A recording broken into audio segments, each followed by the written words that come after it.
Hey guys, Kev here, and I have an unboxing to do for you. Actually, a couple. So, real quick, I'm just going to knock this out. The unboxing knife, of course, is the EverTech Shadow Ranger. The greatest EDC knife of all time. That's it. That's all I'm going to do today, guys. If you want one of these, hit me up. I'll send you one for free. You just got to pay for shipping. So, no big deal. All right, so first up, this is actually from Crossbreed holsters. So, this isn't a gun video, but I'm not going to do a separate video for this. So, throw that nasty-ass package down. FedEx decided to deliver this, but not my James brand Integral. So, I'm pissed about that. All right, so, guys, this is a weird one. Crossbreed holsters, right here. I've heard they're pretty good. I don't know. I googled Velcro holster. So, oh, this is literally perfect, I think. Yes! Okay, so, this is a Velcro plate type deal. And this is a Velcro patch type deal with a holster Velcroed to it. So, you're probably wondering, what the fuck are you doing? There's going to be occasions where I cannot carry on body. There's going to be occasions where I'm running out to just go to the post office, right? It's such a pain in the ass to get my holster on, off. I get in the car, drive 2 minutes, take it off, put it down, because if I go to the post office with a gun on, you know, usually I just go in and I don't care, but I probably shouldn't in case anything ever happens. I'm going to jail. So I figure I could just put it in my bag and have it ready if I need it. I know that's not as good as carrying, but fuck it, I still have a gun. And my carry bag, my EDC bag, let me grab it, has this back section. I love this bag, by the way, guys. I need to do a video on this. It's made by DDT. I saw it at, I don't know, I was at a sporting goods store. What's that one? Bass Pro Shop, I think. And I bought it just because I wanted something simple with a sling. Like, I didn't want 2 straps and all that shit. I like this type, where it just goes over one shoulder and around. It's very small and minimal. I have all my range shit in here right now, so I could take it to the range, or I could unpack it and go for a hike. My wife and I go for long hikes sometimes in the, like, spring and summer. At least we used to before we had a kid. And, you know, a couple-hour hike, it's nice to have a bag. You can have your water in there. I can carry all of our stuff. I can also carry a gun so that if anything happens, at least I have something, right? So it has this back pocket that I knew about it, but I didn't use it for a while. It has this zipper here. You pull that down, and then you have this pocket back here, and it actually has a Velcro spot. This whole back panel is Velcro, and it came with this holster. I mean, I assume this is a holster. You can put your gun in here, strap it like this, and then you use this to wrap around the grip and Velcro up, so that way it stays in place. And I've been using this, but I'll put my gun in my holster and then put the holster in this. Like, I don't just put the gun into this. Like, that would be stupid, right? And I actually carried off body for a while with my LCP2 in here. Like, when I'd go into the office, I'd have my bag with me, and my bag would be right next to me in my workstation or cubicle. I probably had just as quick access to that to just go zip, bang, right, come out, than I would to pull it off of me. So anyway, that worked for me. So I figured, why not get something for my SIG and like get a legit Velcro type holster, and then when I need to, I have that option. I really think that's a good idea. So I got this Crossbreed Velcro holster. I'm hoping the Velcro sticks to this. It does. So it's left-handed, which is, it's kind of weird to me. It seems like this bag is made for lefties. Because the way the Velcro is, it's on the inside here. I think the zipper should have been on the other side. I guess maybe the way the strap's set up, but it works out for a lefty. So basically, I put the gun in here, and then I put this in here, angled appropriately. Right? And then I have the gun right there. So, if I ever need it, I just zip down, reach in, pull out, and I'm good to go. I think that's going to be awesome. And then it also came with... it also came with this backing. So you can actually take this off. It has 3M on it, which is cool. And you could stick this to anything and make it so then it'll make any bag you have Velcro. So you could put this inside of any bag. That's cool. I like that, keeping that. Maybe I could get another one and somehow set up my truck and have the holster. I don't know. And then it comes with this panel. So I'm guessing a lot of bags and stuff are like, the pockets are this dimension or something. So you could slide this into your bag like this and it'll stay put because it's the same dimension as the pocket. I don't know. Yeah, like on this right here. It might fit into that bottom pocket right there perfectly. And then you have, you know. So anyway, I just thought that was cool. It's something I wanted to get to kind of make it a little more legit than just having a holster wrapped in this thing, Velcro to the other thing. So let's get into the knife. This is my coconut LaCroix. Best LaCroix out there. All right. I want to keep all this stuff together. Yeah, that Velcro holster is only for my SIG, so if I want to take my LCP too, or have both, you know, I could carry the SIG on me and then have that in the bag. I could still do it the other way. This right here is from a buddy I met on Facebook. His name is Michael. Really cool dude. He offered to send me this Lefty knife. So all you guys out there that give me shit for being Lefty EDC and not reviewing enough Lefty knives, well, where the fuck do I open this? Here you go. And guys, I don't do it because I don't want to review Lefty knives. Like, I get these comments all the time, like, oh, another righty frame lock. And I'm like, okay, you make a fucking Lefty knife and sell it to me, okay? There's not that many out there. Like, I like Lefty knives. Although, usually I sell them. I've sold all my Liang Ma's at this point.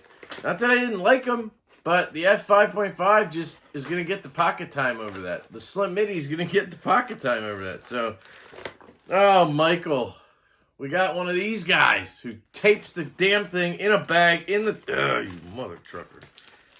I have never shipped anything like this and never had anybody complain about how I ship. You fuckers. Alright, look at this. Ralph's. The fuck is Ralph's? I'm just fucking with you, Mike. Thanks, man. Or Michael, I'm not sure how it goes. 483.17. I don't know what any of that means. Maybe the year it was made. Proudly made in the United States. I should tell you what this is. This is called the Valence Nocturne. Lefty Valence Nocturne. I've been very interested in this knife. I found out about it from my good buddy Ethan, fellow lefty, and he had one, but I missed the pre-order. And I found out later they were like $500, but these are like CNC made in America knives. Like, think Holt Haptic, think Norseman. That's not in America, but you get what I'm saying. So it's not like some cheap, you know, whatever. Oh, it comes with this awesome metal card. Look at that. Certificate of Authenticity, Nocturne number 17, RWL34. That kind of sucks. 60 HRC. And I can't read the bottom there. And then it looks like it's signed by Mom. I'm just kidding. I'm a dick. Anyway, that's cool. Thank you for your support. Maya and Matt. I think that says Maya and Matt.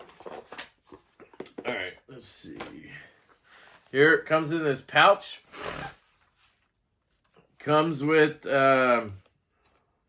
titanium extra screws, I guess.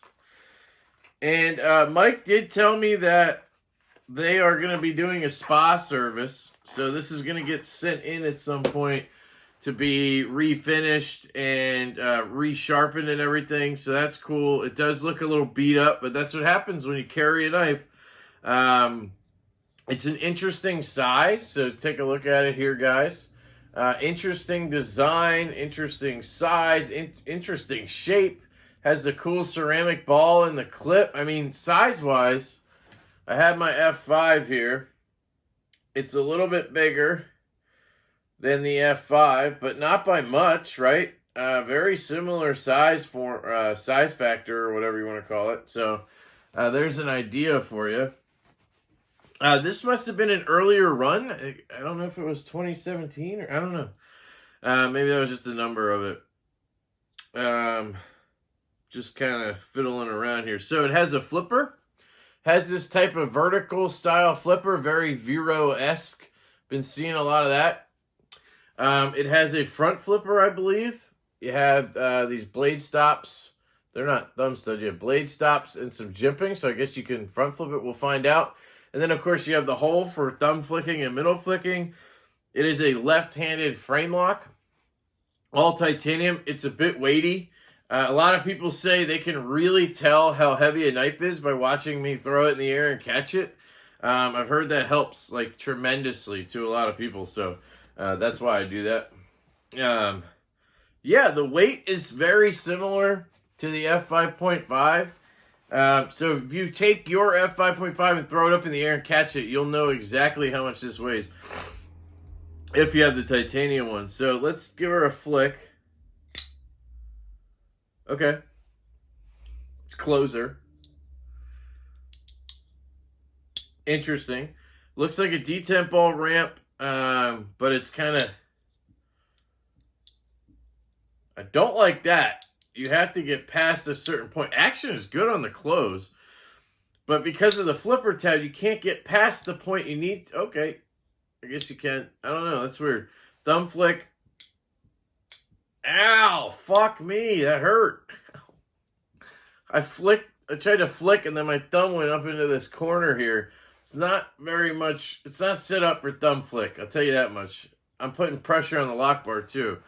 Lefty problems here, guys. So the middle finger flick is satisfying. It's good, solid. The ergos are a little weird. It's not comfortable, and it has this flat right here.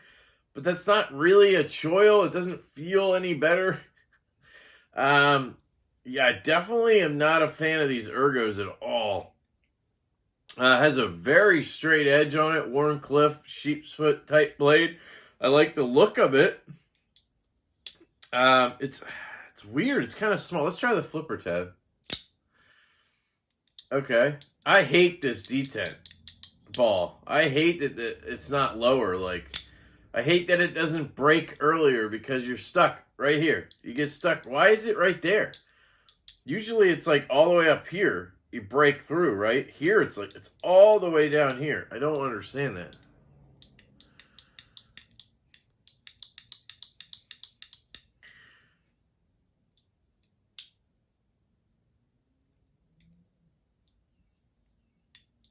Yeah, that's just not good engineering in my opinion. I don't know much, so whatever. I don't like the flipper tab at all. See, yeah, you either get caught by the flipper tab right here. See that? Down here. You either get caught by that or you don't, and then it drops like down to here and it's almost going to take your finger off.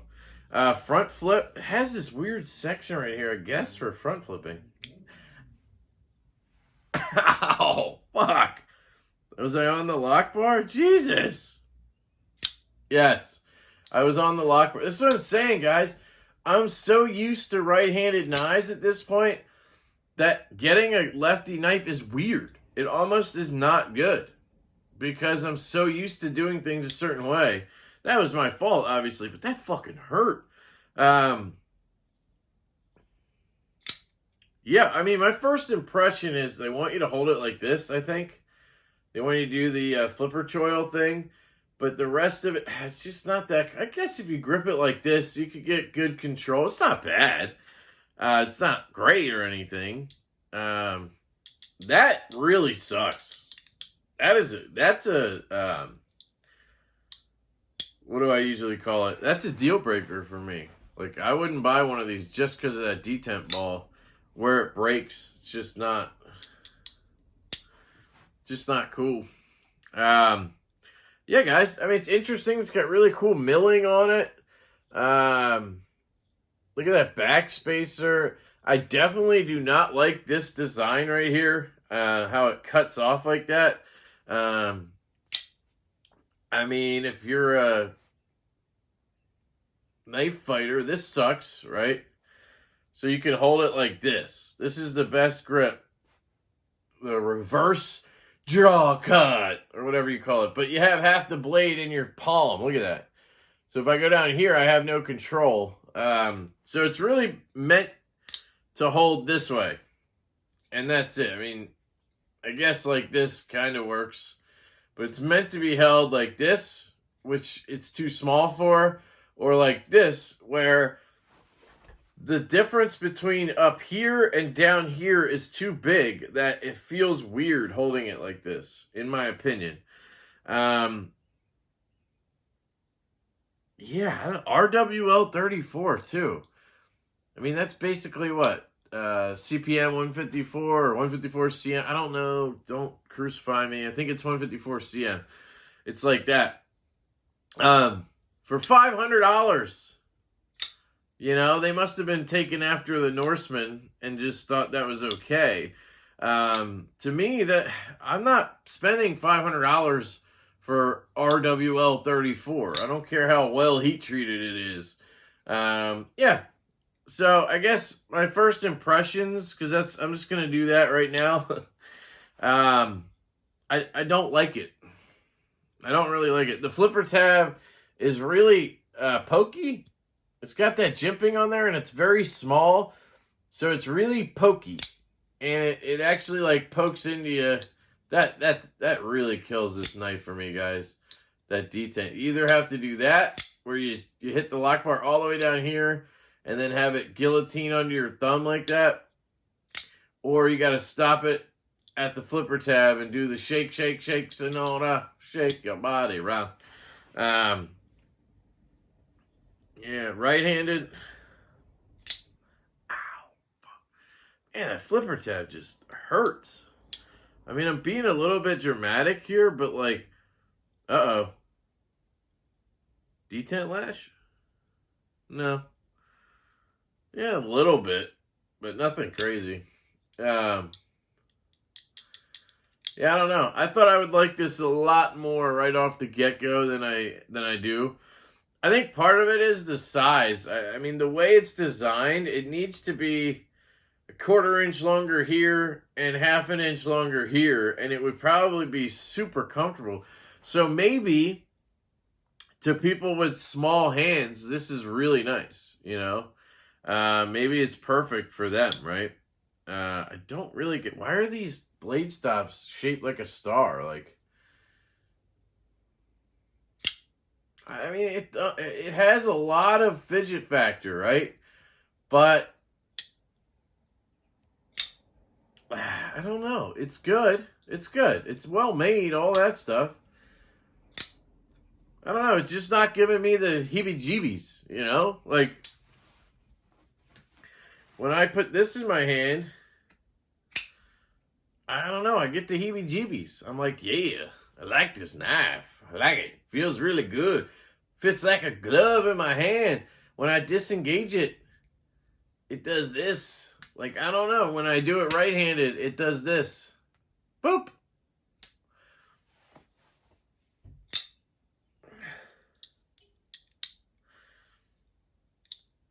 I mean, I guess you can do that. The action's good. I'm being an asshole. I like it. I like it. I guess I just don't like the design all that much. It doesn't speak to me very much. It's almost like they took an f5.5, right? It's like somebody took the f5.5 and was like, hey, maybe we could take that and a Brian Brown Jaeger and just smush them together and we'll make a knife. And that's what this is. This is the Brian Voxnaz Jaeger .5. That's what this is.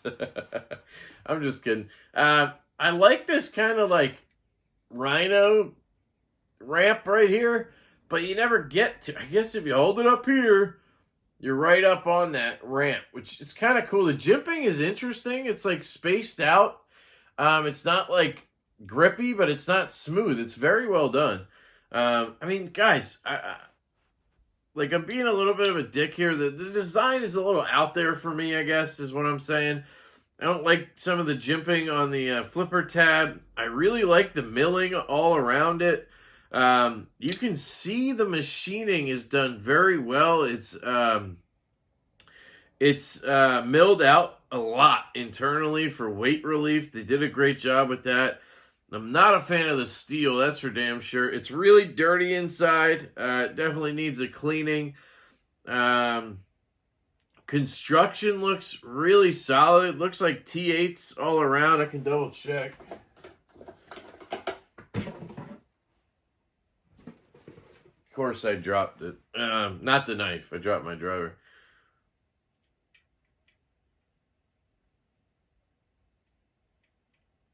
What the hell? There. What? Yeah, it's T8. That was weird. Didn't want to go in at first. Might be time to retire this. And then on the pivot, it looks like a T15 or something. Yeah, this is loose. Whew. Hold on. Sorry, Mike. You probably didn't want me to take a driver to your knife. I know a lot of people don't want me to do that, but it was loose, buddy. All right, there we go. Now it's solid. I'm not going to mess with the pivot, obviously. But yeah, it looks like a T15. No play, locked up solid, and it does that. I mean, I'm sure I could get used to this and make sure I always drop it down there like that. I mean, it's smooth, it's buttery, it's all that stuff. But I don't know. For me, I only want to use... Yeah, see, it gets caught there sometimes. I don't know, I just wish it was a little bigger. And I maybe would have changed a few things. But, guys, I haven't reviewed it yet. This is my first impressions. You can tell it's like I'm sitting at the fucking counter and I'm trying to decide if I want to buy this. I don't need to do that. I don't need to do that. But in my head, that's like how I always unbox things. I'm like, okay, decision. Am I keeping it or am I selling it? Well, one, Kev, this isn't your knife. You don't have the option to keep it. Two, you're just reviewing it, dude. Take your time and review it. But I have this instinct to, want to decide right away if I like something enough to keep it or not. And you guys see me sell shit all the time that I haven't even reviewed because I'm just antsy like that. By the way, one last thing. I would not baton with this. I would recommend you don't baton with this. You probably want to use your Civivi riffle instead. Just fair warning. You might not want to baton with this $500 titanium frame lock flipper that's basically custom made. Anyway, guys, that's it. I apologize for the weirdness. It is what it is. I don't know what's going on here with me. Or this knife. That's kind of what it is. It's just a weird thing to me. So I'll be sorting that out, and I'll do a full review after I carry it a little bit and use it a little bit, and we'll go from there. I really appreciate Mike for sending this my way. It's growing on me a little bit here. I love you guys so much. I hope you have a fantastic day, and I will catch you later.